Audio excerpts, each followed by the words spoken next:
This is the story of Robin Hood. You can read along with me in your book.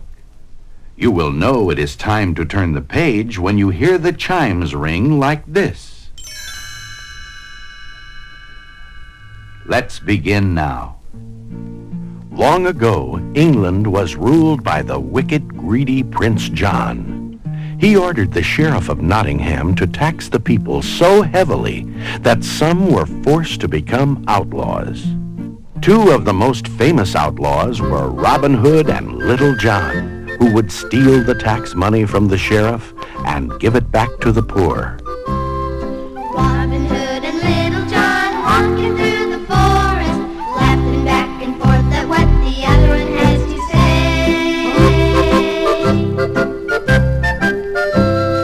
Reminiscing this and that and having such a good time. Hooly lolly, golly, what a day.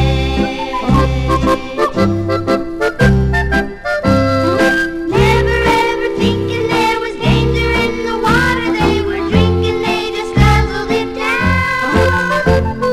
Never dreaming that a scheming sheriff and his posse was a-watching them and gathering around.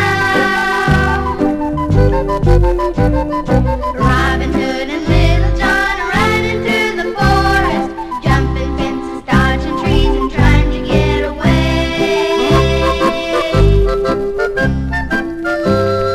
Contemplating nothing but escaping, finally making it. Hooly lolly, golly, what a day.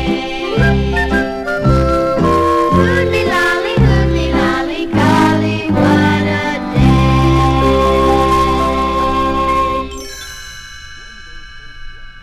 One day, Prince John was traveling by coach to Nottingham to pick up more tax money.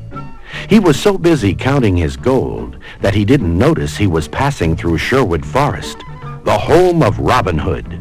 Nor did he see Little John and Robin Hood watching him from a tree. Look at all that gold. Hey, Little John, let's pay Prince John a little visit. In his coach, Prince John was talking to his counselor, Sir Hiss, about his favorite subject. Gold, beautiful gold. Life has been so wonderful since King Richard left for the Crusades. He treated the people too nicely, and he missed out on all this lovely gold. How I love gold! Robin Hood and Little John were standing by the roadside disguised as lady fortune tellers when the coach passed by. Care to have your fortune told, your majesty? Fortune tellers! How droll. Stop the coach. While Robin Hood told Prince John's fortune, he slipped the royal rings off his fingers, and Little John helped himself to the prince's gold. Prince John never even knew he had been robbed until Robin and Little John had escaped.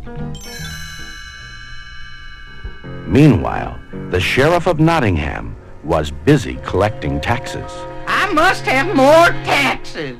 Hand over that gold coin, Sonny. He even took the coin that Mrs. Bunny had given her son Skippy for his birthday. The sheriff had no heart. Robin Hood didn't think little Skippy should go without presents on his birthday. Here, Skippy, take my bow and arrow. And here's my hat. It's a little big, but you'll grow into it.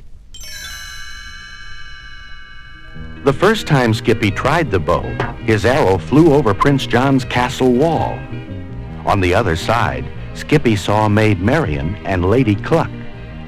Even though Marian was related to Prince John, she was Robin's friend. Long ago, they had been childhood sweethearts. One day, Robin's friend, Friar Tuck, came to Sherwood Forest with some news. Prince John is having an archery tournament tomorrow, and you're the best archer in all of England. I'd like to go, Friar Tuck, but if I do, I'm sure to be captured.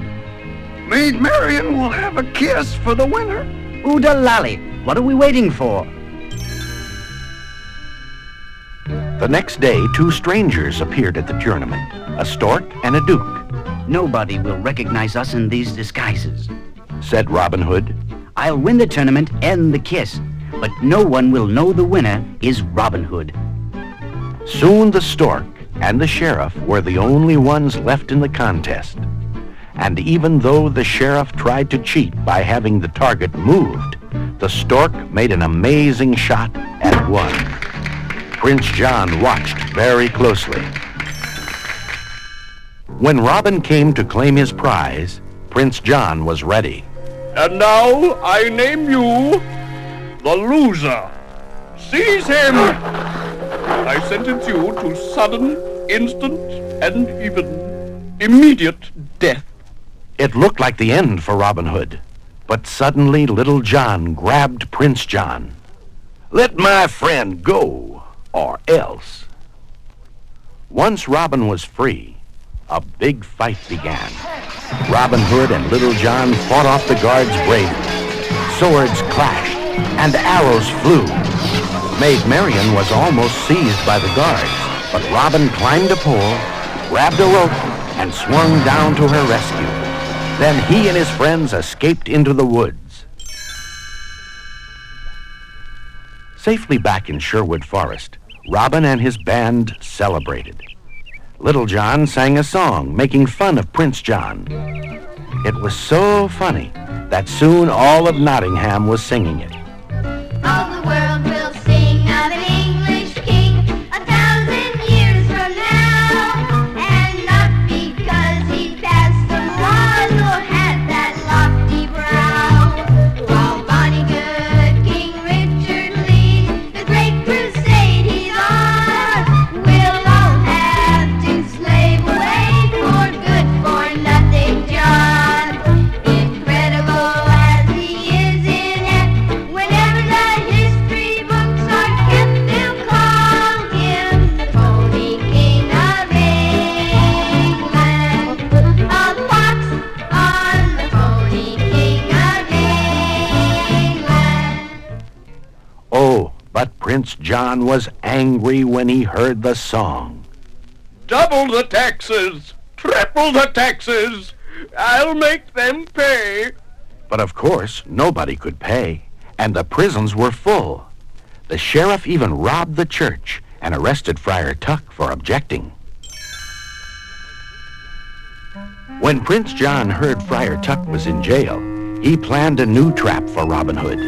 We'll hang Friar Tuck in the morning, and when that thief, Robin Hood, comes to the rescue, we'll have him. But Robin Hood was a foxy fellow, and he planned the rescue for that night. He and Little John climbed the high castle wall. Then Robin dressed up like a guard and sneaked up to the sleeping sheriff of Nottingham. Carefully, he stole the jail keys. Here, Little John, take these and open the cell doors. Everyone in the jail was surprised to see a familiar face enter the room. They cried out for joy. Shh! Quiet! We're breaking out of here. Little John freed everyone. Meanwhile, Robin had climbed up into Prince John's bedroom, where all the gold was kept. Prince John and Sir Hiss were sound asleep. Robin tied the bags of gold to a rope rigged between the bedroom window and the jail. As the gold reached the jail, Little John took the bags off the rope. "Take them and run!" he shouted as he passed the gold to the escaping prisoners. Just then, Prince John awoke. My gold! It's gone! Gone!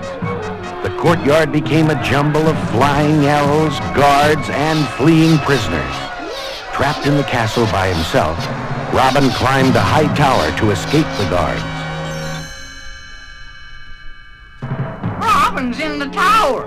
Burn him out! Shouted the sheriff, but Robin escaped by diving into the moat. After him! Shoot him! He's in the boat! All the sheriff's men fired arrows into the water. When Robin's hat bobbed to the surface of the moat, Prince John was overjoyed. He's finished. Done for. Ah ha! Ah ha! Even Little John thought Robin had drowned. Poor Robin. He never had a chance. Then up popped Robin from under the water. Hey, Little John, I'm all right. I've been breathing through this reed. Soon after Robin's narrow escape, good King Richard came back from the Crusades to take his place on the throne of England. Happiness returned to the land. Robin Hood and Maid Marian were married, and all their friends came to wish them well.